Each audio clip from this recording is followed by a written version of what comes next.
Hi viewers, welcome to our channel. ప్రస్తుతం మనతో పాటు దాము బాలాజీ గారు, సీనియర్ జర్నలిస్ట్ ఉన్నారు. వారితో ఒకసారి మాట్లాడదాం. సార్ నమస్కారం సార్. నమస్తే. సార్, వరంగల్ డాక్టర్ సుమంత్ హత్య అనేది సంచలనం సృష్టించిన విషయం మనకు తెలిసిందే. అయితే ఈ కేసులో కొన్ని కీలక విషయాలు అయితే బయటపడుతున్నాయి సార్. అతని భార్య అండ్ ఆమె లవరే ఈ విధంగా చంపించే ప్రయత్నం చేశారు, చంపించారని చెప్పేసి కూడా మాట్లాడుతున్నారు. అసలు ఏం జరిగింది? మరి నిజంగా భార్య అతని బాయ్ ఫ్రెండే చంపించేశారా? పోలీసులు ఏం చెప్తున్నారు? మరి ఇష్యూకి సంబంధించి మీరు ఏ విధంగా చూస్తారు సార్? వరంగల్ డాక్టర్ హత్యాయత్నం అనేది చాలా సంచలనమైన తెలంగాణలో. ఎందుకంటే వరంగల్లో ఒకప్పుడు పీస్ఫుల్గా ఉండేది. ఇప్పుడు వరంగల్ వరుసగా వారానికి ఒక హత్య జరుగుతుందని చెప్తున్నారు వరంగల్ జిల్లాలో. దాని మీద మనం కూడా చెప్పుకున్నాం. సో ఇప్పుడు ఈ డాక్టర్, ఈయన పేరు సుమంత్ రెడ్డి.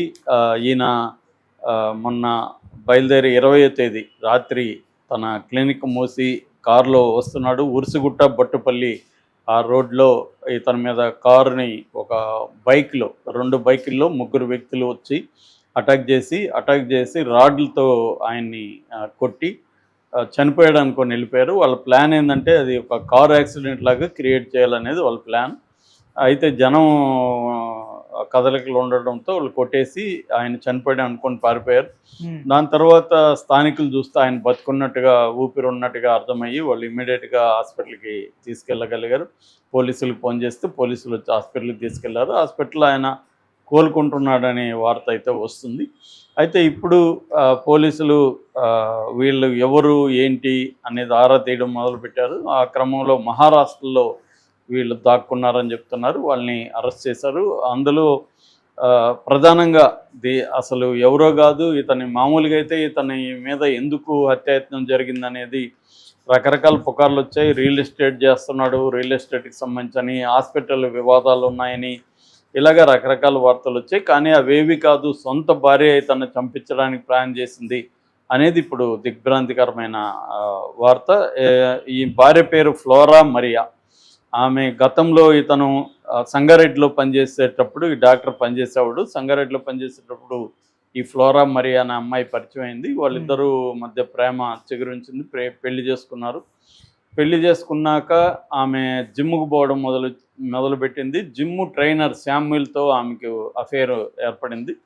సో అది ఈయనకి డాక్టర్కి అర్థమైపోయి నిలదీశాడు ఈమెని. కానీ ఈమె మార్చుకోలేదు. ఎక్కడుంటే వీళ్ళు లోకల్గా కలుస్తూ ఉంటారని చెప్పి ఈమెను కాజీపేట క్లినిక్ పెట్టుకొని, 3 ఏళ్లకు ముందు కాజీపేటకి షిఫ్ట్ చేసి ఈమెకు కూడా అక్కడ రెసిడెన్షియల్ స్కూల్లో టీచర్ పోస్ట్ ఇప్పించాడు. ఆమె టీచర్గా పనిచేస్తుంది.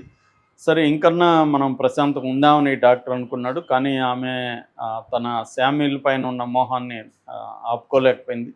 సో శామ్యుల్ రెగ్యులర్గా రావడం, కాజీపేటకి వీళ్ళిద్దరూ కలిసి గడపడం ఇది జరుగుతున్నాయి. డాక్టర్కి అదే అర్థమై మళ్ళీ నిలదీయడం, గొడవలు ఇవన్నీ జరుగుతున్నాయి.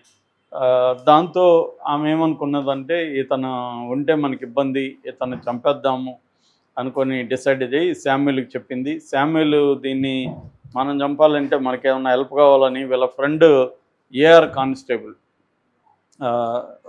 రాజు అతని పేరు, అతను ఇక్కడ మన గచ్చిబౌలిలో ఉంటాడు. సో అతనితో మాట్లాడాడు. అతను ఈ ప్లాన్ వేశాడు. మనం అతని రూట్ ఏంటి, అతను రోజు రాత్రి ఎన్ని గంటలకు బయలుదేరుతాడు, ఇవన్నీ ఆమె వీళ్ళకి చెప్పింది. సో చెప్పిన తర్వాత వీళ్ళు ఒక ప్లాన్ వేసుకున్నారు, రెక్కీ చేశారు. ఏ రూట్లో ఎక్కడైతే మనకి ఆయన కొద్దిగా జనం తక్కువ ఉంటారు అక్కడ నైట్ అటాక్ చేసి చంపేసి రోడ్డు యాక్సిడెంట్ లాగా మనం క్రియేట్ చేస్తే యాక్సిడెంట్ అయిపోయింది, డాక్టర్ చనిపోయినాడని అందరూ నమ్మేస్తారు అనేది వీళ్ళ ప్లాన్. సో మనం ఎస్కేప్ అవ్వచ్చు. కానిస్టేబుల్ కాబట్టి తన పోలీస్ కేసులు అనేకం వస్తుంటాయి, ఐడియా ఉంది కాబట్టి తన్ని సలహా తీసుకున్నారు అన్నమాట. సో ఈ శామ్యుల్.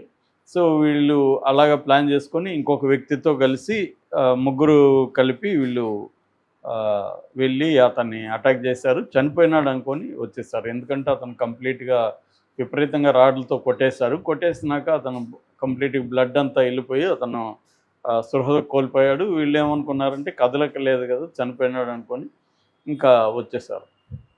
సో ఇది బేసిక్గా జరిగింది. ఇది ఇప్పుడు వాళ్ళని కూడా విచారిస్తున్నారు. సో వాళ్ళ దగ్గర కన్ఫెషన్ రిపోర్ట్ అవి తీసుకొని కోర్టుకు పెట్టే పరిస్థితిలో ఉన్నారు పోలీసులు. అంటే ఇక్కడ ఇంకేమైనా కోణాలు ఉన్నాయా? ఓన్లీ ఈ సోకాల్డ్ వివాహేతర సంబంధం వల్లనే ఈమె భార్య చేసింది. ఎందుకంటే ఇలాగా ఈ మధ్యకాలంలో మనం చాలా చాలా వింటున్నాం. ఇలాగా భార్య ప్రియుడితో కలిపి భర్తను చంపేసిన సంఘటనలు చాలా పెరిగాయి యాక్చువల్గా. మనమే చాలా చెప్పుకున్నాం. అంటే ఇక్కడ మనకి 2 విషయాలు కనబడతాయి. ఒకటి మామూలుగానే ఇవాళ స్త్రీలు మల్టిపుల్ అఫైర్స్ పెట్టుకోవడం అనేది బాగా పెరిగింది. దానికి కారణాలు కూడా ఉన్నాయి. ఒకటి సోషల్ మీడియా పెరిగి అంటే ఛాన్సులు పెరగడం. గతంలో ఒక 20-30 ఏళ్లకు ముందు స్త్రీ పురుషులు ఎక్కువ మంది కలవడం అనేది వెరీ డిఫికల్ట్గా ఉండేది. ఎందుకంటే ఫిజికల్ ప్లేసెస్లో కలవాలి. ఫిజికల్ ప్లేసెస్లో ఆఫీసుల్లోనో లేకపోతే స్కూళ్ళు కాలేజీలు కూడా కో ఎడ్యుకేషన్లు ఎక్కువ వచ్చేసాయి. రెండోది ప్రైవేట్ స్కూళ్ళు కాలేజీలు వచ్చినాక అక్కడ లవ్ స్టోరీలు కూడా కష్టం. ఎందుకంటే చదువు మీద ఎక్కువ ఫోకస్ ఉంటుంది.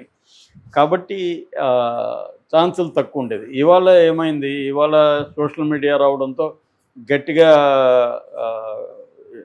ఏదో ఒక ఫేస్బుక్లో కానీ ఇన్స్టాలో కానీ గట్టిగా నువ్వు కూర్చొని కొద్ది రోజులు ట్రై చేస్తే ఖచ్చితంగా ఎవరో ఒకరు అమ్మాయిలు పరిచయం అవుతారు. మనకి డబ్బు ఉంది, ఇంకోటి ఉంది, అందం ఉంది, ఇవన్నీ ఉన్నాయంటే ఇంకా త్వరగా ఇదవుతారు.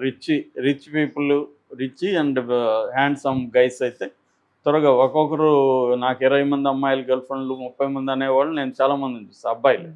అమ్మాయిలకైతే ఇంకా ఒక మామూలు ఆర్డినరీ అమ్మాయికి కూడా కనీసం ఒక 50 మంది ట్రై చేస్తుంటారు. అదేదో తొలి ప్రేమలో లాంగ్ బ్యాక్ ఈ డైలాగ్ ఉంటుంది వేణుమాధవ్. అలాగా ఆ స్థాయి డిమాండ్ ఉంటుంది. కాబట్టి వాళ్ళకి కూడా నేను ఎందుకు ఒక్కడితోనే ఉండాలి, 10 మందిని ఎందుకు ఎంజాయ్ చేయకూడదు అనే దానికి ఆన్సర్ ఏం లేదు ఇక్కడ. ఎందుకంటే జీవితంలో హ్యాపీనెస్ అయి పరమావధి అన్న ఒక ఇది మనకి కన్జ్యూమరిజం నేర్పించేసింది. అంటే నువ్వు హ్యాపీగా ఉండాలి, ఆనందంగా ఉండాలి, ఎంజాయ్ చేయాలి లైఫ్ని, అదే నీ గోల్ అన్న ఒక దీన్ని మనకు కల్పించేసింది. కాబట్టి నాకు ఆ అబ్బాయితో ఎంజాయ్మెంట్ హ్యాపీగా ఉంది, నేను ఎందుకు ఒక్కరితోనే ఉండాలి అన్న ఇది ఉంది.